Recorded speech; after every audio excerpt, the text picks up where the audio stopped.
Hello everyone, once again welcome to our channel PSP Education Zone। ठीक है, तो जैसा मैंने बोला था कि पार्ट 1 हम कंप्लीट कर चुके हैं। यहाँ से हम शुरू करेंगे पार्ट 2 इस चैप्टर का। ठीक है, और एक इम्पोर्टेंट बात कि अगर आप लोगों को लिंक ना मिले कि पहले पार्ट का वीडियो का लिंक कहाँ है, तो टेंशन नहीं लेना है। हर एक पार्ट के नीचे पुराने वीडियोस के लिंक प्रोवाइडेड रहेंगे, तो जो लिंक चाहिए होगा वहां से तुम देख सकते हो और वो चैप्टर कवर कर सकते हो। ओके, तो शुरू करते हैं आज हम पार्ट 2 विद दिस चैप्टर। तो कल हमने पढ़ा था क्या क्या कि माइक्रो ऑर्गेनिजम्स क्या होते हैं। ठीक है, उनके टाइप्स हम पढ़ चुके थे, माइक्रोस्कोप हमने देख लिया था। ठीक है, ये सब हम पढ़ चुके थे। तो आज हम पढ़ेंगे सीधा क्या कि माइक्रो ऑर्गेनिजम्स रहते कहाँ हैं, where do micro organisms live. ठीक है, आज हम ये पढ़ेंगे। तो देखो, माइक्रो ऑर्गेनिजम्स जो है ये सिंगल सेल्ड होते हैं, जैसे कि बैक्टीरिया, एल्गी एंड प्रोटोजोआ, और मल्टी सेलुलर भी होता है जैसे कि एल्गी एंड फंगी। तो ये लोग हर टाइप के एनवायरनमेंट में सरवाइव कर सकते हैं, all types of environment ranging from ice cold climate, मतलब एकदम ठंडे जगह से लेके एकदम गर्म जगह, यहाँ तक कि डेजर्ट, मार्शी लैंड्स, हर जगह ये लोग सरवाइव कर सकते हैं एकदम फ्रीली। इनके पास they are also found inside the bodies of animals including humans. ये लोग इंसान के बॉडी में भी पाए जाते हैं, एनिमल्स के बॉडी में भी पाए जाते हैं। कुछ माइक्रो ऑर्गेनिजम्स होते हैं जो आराम से ग्रो करते हैं without any problem. Micro organisms जैसे कि एमोइबा वो अकेला ही रह सकता है, पर फंगी और बैक्टीरिया कैसे रहते हैं, ये लोग कॉलोनीज में रहते हैं। ठीक है, तो ये था माइक्रो ऑर्गेनिजम्स कहाँ रहते हैं। नेक्स्ट है माइक्रो ऑर्गेनिजम्स एंड अस, मतलब माइक्रो ऑर्गेनिजम्स और हम, हमारे साथ उनका क्या है रिलेशन। तो देखो, माइक्रो ऑर्गेनिजम्स बहुत ही इंपॉर्टेंट रोल प्ले करता है हमारे जिंदगी में भी। जैसे कि अब तुम लोग सोच रहे हो कि कैसे वो हमारे लिए इंपॉर्टेंट है, तो मैं बता देती हूँ। देखो, जैसे कि कुछ हमारे लिए बेनिफिशियल्स भी है, कुछ हमारे लिए हार्मफुल भी है, और कुछ यहाँ तक कि डिजीज भी कॉज कर सकते हैं। ऐसे डिजीज भी कॉज करते हैं जिससे एक इंसान का डेथ तक हो सकता है। ठीक है, तो देखो जैसे कि टाइप्स ऑफ माइक्रो हमारे खाने में माइक्रो, जैसे कि एप्पल, पिज्जा, बर्गर। ठीक है, जो भी मिल्क वगैरह हम लोग पीते हैं, दही, ठीक है, चिकन वगैरह, फिश में, टोमेटो में, हर जगह कहीं ना कहीं माइक्रो ऑर्गेनिजम्स प्रेजेंट होते हैं। तो इन्हें हम कहते हैं फ्रेंडली माइक्रो ऑर्गेनिजम्स। ऑब्वियसली जो हमारी मदद करे, जो हमारा हेल्प करे, उन्हें तो हम फ्रेंडली ही कहेंगे ना। आखिर एक दोस्त ही दोस्त के काम आता है, क्यों, है ना। तो चलो, बहुत मजाक हो गया, थोड़ा पढ़ लेते हैं। जैसे कि देखो, माइक्रो ऑर्गेनिजम्स जो होते हैं वो बहुत सारे पर्पसेस के लिए यूज होता है, जैसे कि कर्ड बनाने में, ब्रेड बनाने में एंड केक बनाने में। इनसे हम लोग अपने एनवायरनमेंट को भी क्लीन कर सकते हैं, cleaning up of the environment, जैसे कि ऑर्गेनिक वेस्ट क्लीन हो गया, वेजिटेबल पील्स, ठीक है, रिमेन ऑफ एनिमल्स, फीसेस, ये सब के लिए काम आते हैं।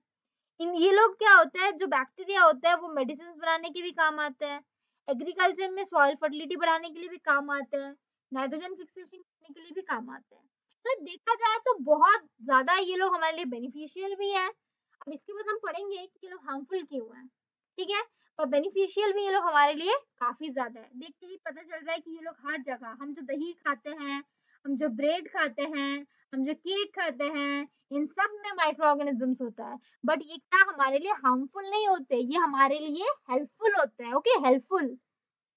नेक्स्ट देखो, मेकिंग ऑफ कर्ड। ये देखो, ये दही दिख रहा है, बट यहाँ पे ये बैक्टीरिया भी दिख रहा होगा। इस बैक्टीरिया का नाम है लैक्टोबैसिलस। ठीक है, यहाँ पे नाम नहीं है शायद, ये रहा लैक्टोबैसिलस। ठीक है, ये है बैक्टीरिया का नाम जो कि कर्ड बनाने में काम आता है।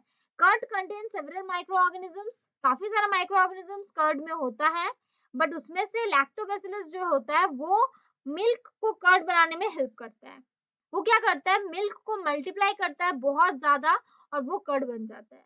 बैक्टीरिया जो है वो चीज, जो हम खाते हैं ना, से चीज कहते हैं, तो वो जो चीज है, वो जो हम खाते हैं, ठीक है, उसमें भी बैक्टीरिया प्रेजेंट होता है। बहुत सारे इंग्रेडिएंट, जैसे कि पिकल्स, मतलब अचार, जो हम अचार खाते हैं जो खट्टा होता है टेस्ट में, उसमें भी क्या होता है, बैक्टीरिया होता है। सूजी, इडली, भटूरास, ये सब चीजें कहीं ना कहीं बैक्टीरिया से ही बनती है। बट बहुत जन का कर्ड फेवरेट होता होगा।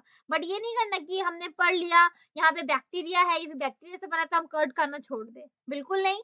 कर्ड में जो बैक्टीरिया है वो हमारे लिए हार्मफुल नहीं है, इसलिए तो इसको क्या कहा गया है, फ्रेंडली माइक्रो ऑर्गेनिज्म कहा गया है ना। तो इसलिए ये हमारे लिए बेनिफिशियल है, हमारे बॉडी को हार्म नहीं करता, इसलिए हम ये खा सकते हैं, ठीक है। नेक्स्ट है देखो ब्रेड। ब्रेड बनाने में ये वाला बैक्टीरिया काम आता है, इसे हम कहते हैं ईस्ट, ठीक है। ये देखो east, east reproduces rapidly and produce carbon dioxide, ठीक है, जो कि रेस्पिरेशन जब करते हैं तब ये आता है, जो बबल्स होता है उसमें ये गैस भर जाता है और फिर ये वॉल्यूम बढ़ा देता है उस डो का। तो ये जो ईस्ट है ये यूज्ड होता है बेकिंग इंडस्ट्रीज में, ब्रेड्स बनाने में, पेस्ट्रीज बनाने में और केक्स बनाने में, हर जगह ये बनाने में यूज्ड होता है ईस्ट, है ना। तो ब्रेड बनाने में भी बैक्टीरिया यूज्ड होता है, बट ऐसा नहीं कि आपको ब्रेड खाना ही नहीं है, बिल्कुल भी नहीं। बैक्टीरिया जो यूज होता है, मैंने क्या कहा, ये हमारे फ्रेंडली बैक्टीरिया, तो ये हमारे लिए हार्मफुल नहीं होते, तो हम इसका कंजम्पशन कर सकते हैं, कोई दिक्कत नहीं है, ओके। नेक्स्ट है कमर्शियल यूज के लिए जो बैक्टीरिया यूज होता है, जैसे कि माइक्रो ऑर्गेनिज्म जो होता है वो लार्ज स्केल में यूज किया जाता है अल्कोहल बनाने के लिए, वाइन वाइन बनाने के लिए और एसिटिक एसिड बनाने के लिए।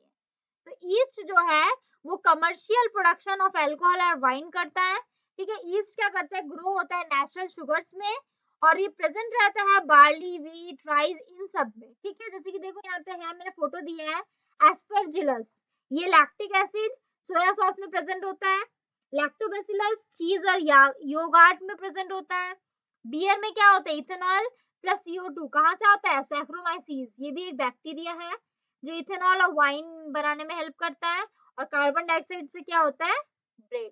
तो ये सैक्रोमाइसीस, लैक्टोबैसिलस और यहाँ पे जो मैंने नाम लिखा है एस्परजिलस, ये तीनों भी बैक्टीरिया हमारे लिए क्या है, यूजफुल बैक्टीरिया, मतलब हमारे फ्रेंडली माइक्रो ऑर्गेनिजम्स है, ठीक है। अब हम पढ़ेंगे फर्मेंटेशन। ये क्वेश्चन आता भी है एग्जाम में कि व्हाट इज फर्मेंटेशन, 1 मार्क का आता है, ठीक है। तो फर्मेंटेशन क्या है, ये एक ऐसा प्रोसेस है जिसमें क्या होता है, जो माइक्रोब्स होता है वो हेल्प करता है in break down the sugar molecules को तोड़ने में हेल्प करता है, of food into simpler substance, simple substance बनाने के लिए in the absence of oxygen, but इसमें ऑक्सीजन का यूज नहीं होता, इसलिए फर्मेंटेशन प्रोसेस से क्या बनता है, fermentation of grapes by yeast result in the production of wine. पता ही होगा ये चीज बहुत जन को कि ग्रेप्स से क्या बनता है, ग्रेप्स से बनता है वाइन, ठीक है। तो ग्रेप्स से जो वाइन बनता है वो कैसे बनता है, वो बनता है इन प्रेजेंस ऑफ ईस्ट, मतलब इसमें भी हमारा क्या यूज होता है, इसमें भी हमारा यूज होता है ईस्ट। देखो यहाँ पे हमने शुगर लिया है, शुगर के साथ हमने ईस्ट लिया है, बट देखो यहाँ पे प्लस का साइन है, यहाँ क्या साइन है, माइनस, मतलब हमने ऑक्सीजन को क्या किया है, माइनस कर दिया है, इसको हटा दो, माइनस। फिर क्या बना है, ईस्ट प्लस, इन दोनों को मिक्स करके क्या बना है, इन दोनों को मिक्स करके हमारा बना है कार्बन डाइऑक्साइड और अल्कोहल, ठीक है।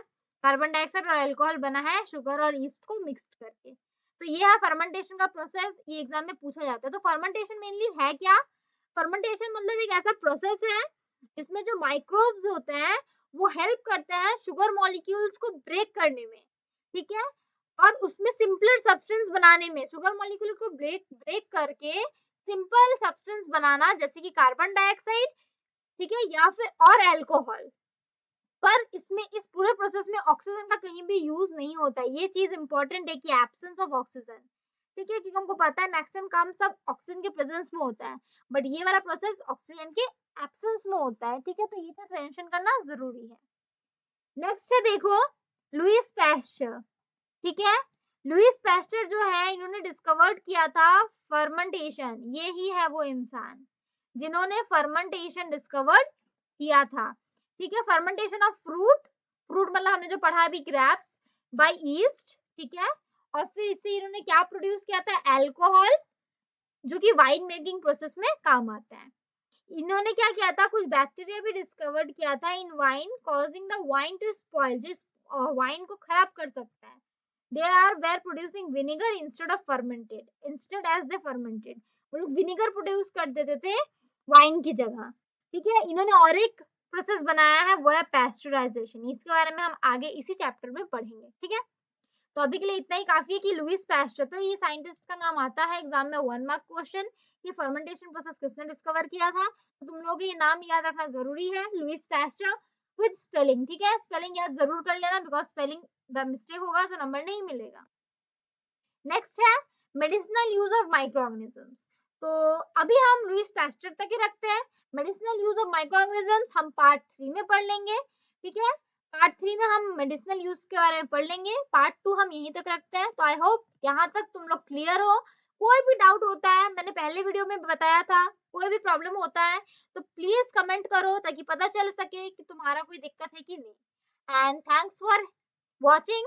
Keep smiling and always stay happy and safe. Okay, thanks.